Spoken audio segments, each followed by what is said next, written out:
প্রবল দূষণের কবলে দিল্লি, 5 দফা দাওয়াই নিয়ন্ত্রক পর্ষদের। শুক্রবার সকাল থেকেই কার্যকর ব্যবস্থা। দিল্লির দূষণ ঘিরে উদ্বেগের আবহে শুক্রবার থেকে আরও কড়াকড়ি করা হচ্ছে রাজধানীতে। দিল্লিতে বাতাসের গুণগত মানের অত্যন্ত অবনতি হওয়ায় এই কড়াকড়ি জারি হচ্ছে।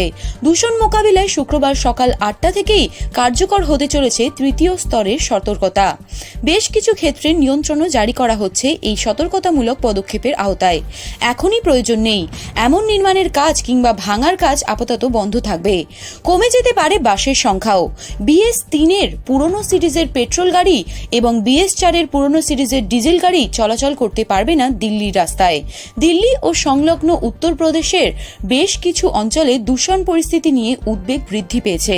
বৃহস্পতিবার আগ্রায় ধোঁয়াশা এতটাই বেশি ছিল যে তাজমহলের প্রবেশদ্বার থেকে সৌধ দেখা যাচ্ছিল না। দিল্লিতে ছিল ধোঁয়াশার ঘন চাদর। এই অবস্থায় শুক্রবার থেকে একাধিক কড়াকড়ি জারি করা হচ্ছে। যদিও জাতীয় নিরাপত্তা, স্বাস্থ্য ব্যবস্থা এবং কিছু সরকারি পরিকাঠামো সংক্রান্ত নির্মাণ কাজকে এই কড়াকড়ির আওতার বাইরে রাখা হচ্ছে।